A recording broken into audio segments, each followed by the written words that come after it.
Pois bem, bom dia a todos. É com grande satisfação que damos início a mais um painel tributário preparado pela equipe técnica da CCA Bernardon. Eu me chamo Reginaldo da Silva dos Santos, vou tratar da legislação federal. Na sequência, o colega Luiz Antônio irá tratar da legislação estadual e, por último, o colega André irá tratar da legislação previdenciária. Tocante à legislação federal, o primeiro assunto que a gente vai apresentar aos senhores diz respeito à publicação da Lei 14.871, de 29 agora de maio de 2024. Essa lei dispõe sobre a autorização ao Poder Executivo Federal para a implementação de cotas diferenciadas de depreciação acelerada de máquinas, equipamentos, aparelhos e instrumentos novos adquiridos a partir da data da publicação do decreto até 31 de dezembro de 2025. Essas máquinas e equipamentos todos destinados ao ativo mobilizado e empregados em determinadas atividades econômicas. Dentro dessas atividades, serão abrangidas também, inclusive, as atividades comerciais. Tudo de acordo com o que vai dispor no decreto que irá regulamentar esta lei. A depreciação, para fins do imposto de renda da contribuição social, essa depreciação acelerada, ela se dará 50% do valor dos bens no ano em que o bem for instalado ou posto em serviço ou em condições de produzir, e os outros 50% do valor dos bens no ano subsequente àquele em que o bem for instalado ou posto em serviço ou em condições de produzir. Então, será em duas etapas essa depreciação. E essa depreciação ela será calculada antes da aplicação dos coeficientes de depreciação acelerada em função de turnos de horas, né? Então, será com base na depreciação normal. E somente será beneficiado com essa depreciação acelerada aqueles bens intrinsecamente relacionados com a produção ou comercialização de bens ou serviços. Então, agora vamos aguardar que nos próximos dias sairá a regulamentação desta lei para fins do benefício por parte dos contribuintes. Também agora, em termos ainda na legislação federal, foi publicada em 29 de maio também a Lei 14.873, que converteu a medida provisória 1.202 de 2023, foi fruto da conversão da medida provisória, que essa medida provisória tratava da limitação da compensação dos créditos decorrente de decisões judiciais transitadas em julgado. Então, a compensação dos créditos, ela ficou condicionada, né, onde os créditos de valor até 10 milhões inferior a 10 milhões de reais, esses créditos poderão ser compensados independente sem nenhuma limitação de valor. Agora, os créditos de valor igual ou superior a 10 milhões de reais, eles terão limitação de 1/60, né, de acordo com a tabela gradativa. Os créditos de valor de 10 milhões de reais até 99.999 reais, então inferior a 100 milhões de reais, esses créditos poderão ser compensados no mínimo de 12 vezes. Então, entre 10 milhões a 99.999.999 reais em 12 vezes.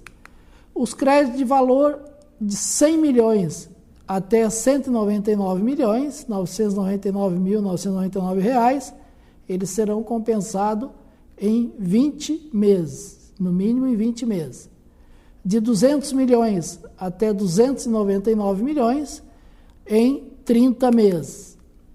E de 300 milhões até 399.999.999 reais em 40 meses. E de 400 milhões até 499 milhões em 50 meses. E o que for superior a 500 milhões deverá um prazo mínimo de 60 meses. Então, é uma tabela gradativa que, como a gente, pelo visto, né, como a limitação de compensação começa para créditos acima de 10 milhões, realmente muitas empresas vão ter o direito de compensar de forma imediata os créditos que possuem, porque a maioria das pessoas jurídicas, os créditos são inferiores a 10 milhões de reais. Essa é a limitação. Agora, dentro da legislação federal, nós temos aqui para apresentar também uma decisão de consulta da Receita Federal, que é a solução de consulta COSIT de número 146, e que trata sobre a apresentação no caso da REINF, por parte das pessoas jurídicas domiciliadas no país, tomadoras de serviços de transporte, quando esses serviços são prestados por residente ou domiciliado no exterior. Então, essa solução de consulta COSIT, ela estabelece que a pessoa jurídica brasileira que contratar serviços de prestadores de serviços residentes ou domiciliados no exterior, ela é considerada a fonte pagadora do rendimento, ela é responsável pela retenção do imposto de renda na fonte, ainda que esse serviço seja intermediado por pessoa física ou jurídica residente ou domiciliado no país, e essa pessoa jurídica contratante aqui do Brasil do serviço de um prestador de serviço do exterior, ela deverá então fazer toda a retenção e a prestação das informações em REINF e DIRF dessa retenção.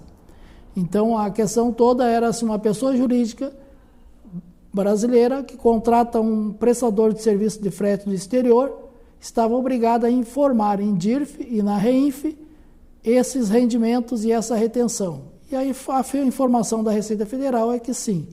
Então, a pessoa jurídica brasileira contratou um serviço de um prestador do exterior, ela tem que fazer a retenção do imposto de renda na fonte, no caso, serviço de frete, e informar em DIRF, quando aplicável, até o ano passado, e na REINF, desde setembro do ano passado. Então, com relação à legislação federal, os recados que a gente gostaria de transmitir aos senhores seriam esses. Fique agora na sequência com os colegas Luiz Antônio e André. Um abraço a todos e nos encontramos no próximo painel tributário. Até lá.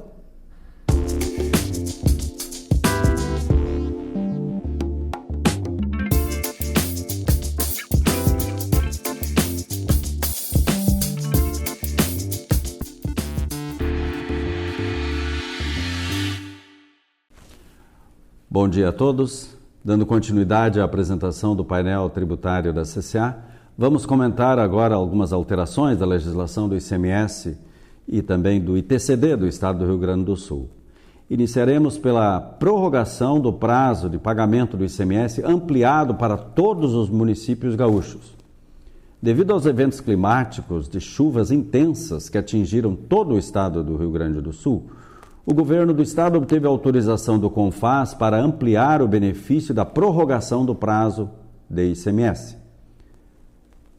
Com isso, foi publicado o decreto 57.636, aumentando a abrangência da prorrogação do prazo de pagamento do ICMS dos fatos geradores com vencimento entre 24 de abril e 31 de julho de 2024 para todos os contribuintes, independentemente de estarem ou não localizados em municípios em estado de calamidade pública ou em situação de emergência.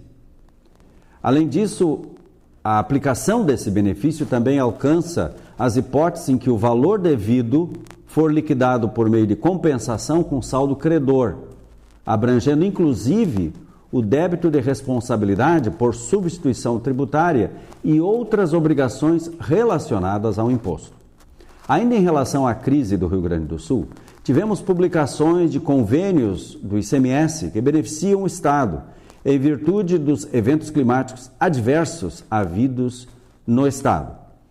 De acordo com a reunião do CONFAS realizada no dia 28 de maio, agora, foi aprovado o convênio 66, que autoriza o Rio Grande do Sul a não exigir, no período de 1º a 31 de maio, o depósito no Fundo de Reforma do Estado como condição para a fruição da isenção do ICMS nas saídas internas de mercadorias classificadas na posição 3808 da NCM. Já o convênio 67 autoriza o Rio Grande do Sul a conceder isenção do ICMS nas saídas internas decorrentes de aquisições realizadas a partir de 1º de maio de bens de consumos duráveis destinados à recomposição das residências da população vítima de contingência resultante dos eventos climáticos adversos havidos no Estado, mediante a devolução do imposto devido à pessoa física adquirente até 31 de dezembro de 2024.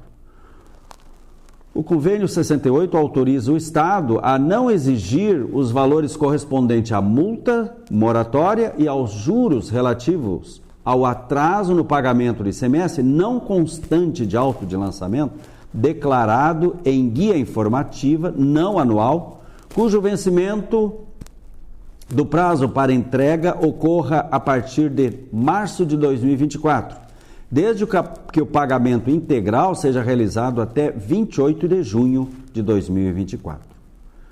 Quanto ao convênio 69, ele autoriza o Rio Grande do Sul a observar as condições que especifica, a conceder isenção do ICMS nas operações e prestações destinadas à reconstrução, instalação e operação do Aeroporto Internacional Salgado Filho e da Base Aérea de Canoas da Força Aérea Brasileira. Também tivemos a inclusão de diversos incentivos no regulamento do Estado do Rio Grande do Sul, com publicação dos decretos 57.630 ao 57.633. Tratam de suspensão até 31 de julho de 2024 de condições relativas ao pagamento do imposto na importação de mercadoria cujo despacho aduaneiro ocorrer em território do Estado, previstos em regimes especiais. Para efeitos de isenção do ICMS nos casos de calamidade pública reconhecida em ato do poder público estadual ou federal, atendidos os requisitos de isenção e desde que a importação seja amparada por declaração simplificada de importação, ficando dispensados a petição do interessado apresentada na unidade da Receita Estadual ao qual se vincula o contribuinte e a apresentação da guia de liberação em comprovação do recolhimento do ICMS. Também a isenção do ICMS nas saídas internas e do DIFAL nas compras interestaduais de produtos destinados ao ativo imobilizado, assim como o não estorno do crédito de ICMS dos estoques, que passa a alcançar os estabelecimentos de contribuintes localizados nos municípios declarados em estado de calamidade pública ou em situação de emergência. Anteriormente, conforme o convênio 54, alcançava somente aqueles que estavam em calamidade pública. Também foi concedida a isenção do ICMS na aquisição ou doações de mercadorias para a Associação dos Bancos do Estado do Rio Grande do Sul e assegurado o não estorno sobre as entradas que corresponderem às operações beneficiadas com essa isenção.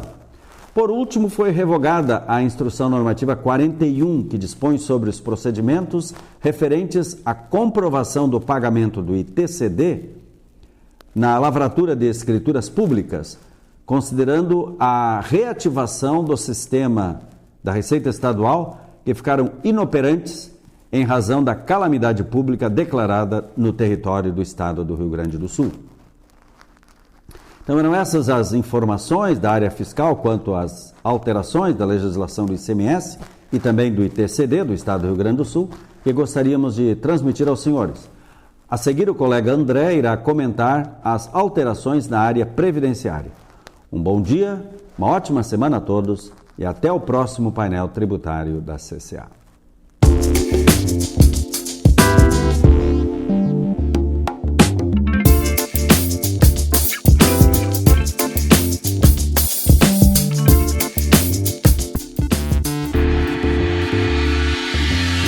Bom dia a todos.